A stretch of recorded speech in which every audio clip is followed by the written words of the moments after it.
sermons that Mr. Wesley preached.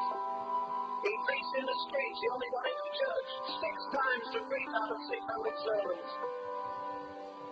A friend of mine has a beautiful lithograph, an old picture I like very much.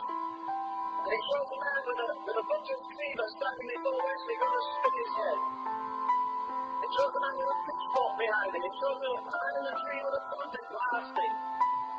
It's on again then. He had to stand on his father's throne to preach. You know, the worst thing that happens to the Church of God is when it becomes rich. I said to you the other day that I like that definition by Dr. J.B. Phillips, because it's English anyhow, that J.B. Phillips has a summary of the Acts of the Apostles which is superb. He sees the whole of the Acts of the Apostles sliding with light. Why? Because the love of God was shed abroad in their hearts. J.B. Phillips sums up the early church in the Acts of the Apostles like this. He says, this is the Church of Jesus Christ. Before it became shocked, before it became fat and short and fed by prosperity. This is the Church of Jesus Christ before it became muscle bound by over-organization.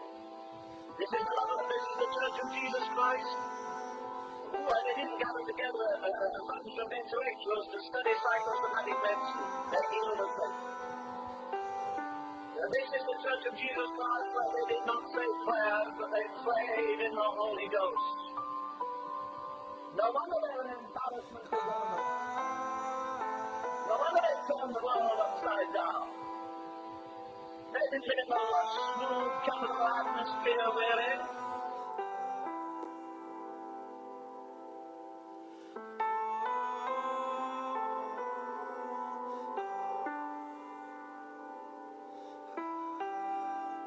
He said he'd just been in a church, he told me. It was a cold winter night. We had a pretty cold winter last winter.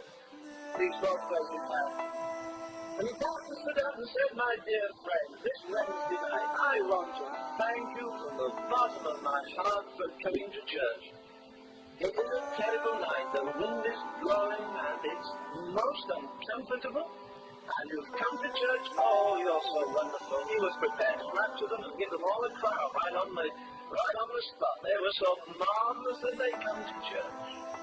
And he said, I want to thank you from the depths of my... Oh, he laid it on, and the old boy there was like this all the time. And when he got up, he said, I'm glad to be here tonight.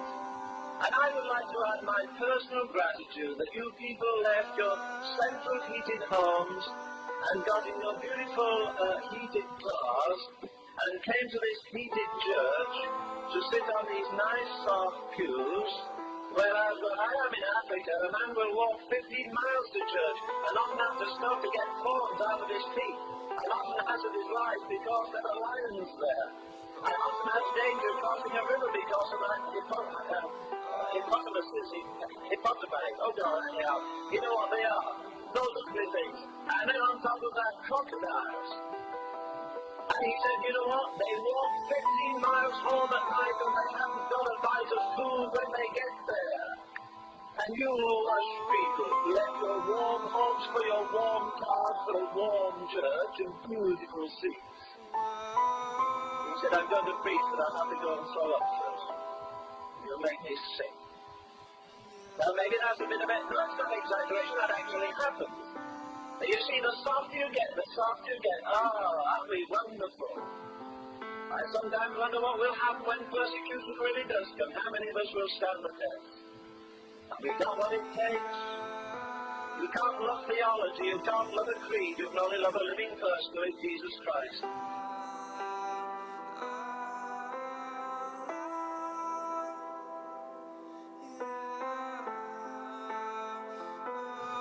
The thing that when this man bear his back to the smiters, hang on a piece of wood in the Mediterranean for 36 hours, in weariness, in fastings, in painfulness, in tribulation, in distress, in famine, in peril, in nakedness, in sword, in peril to the deep, in peril to mine own countrymen, God.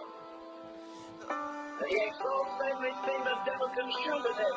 And he comes up smiling at the end of it. He says, you know what? They're never going to treat me better than they treated him. And if they treated the Son of God like what I expect to have this. But I want to tell you something. I've got something inside of me and I won't break up under it. Because the love of God again is shed abroad in my heart by the Holy Ghost.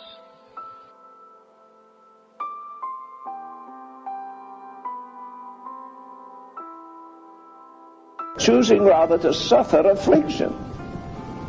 Come on, you idiot. Sit down and count the cost. Choosing rather to suffer affliction with the children of God than to enjoy the pleasures of sin. Come on.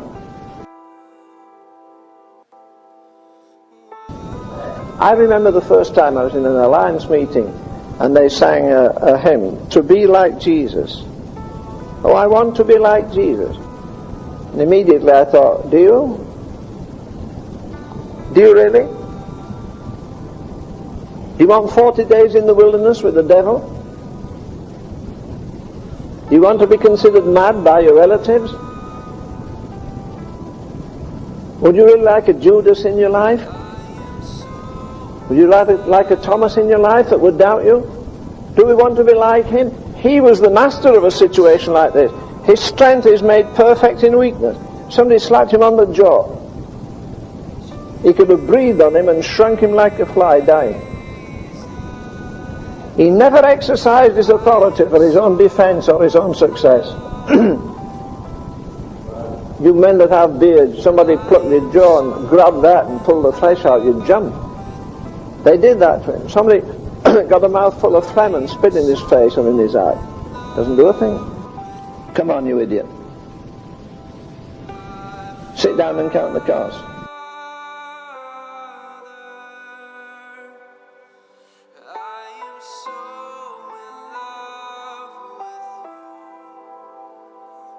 I sometimes wonder what will happen when persecution really does come. How many of us will stand the test? And we got what it takes. You can't love theology, you can't love a creed, you can only love a living person, who is Jesus Christ.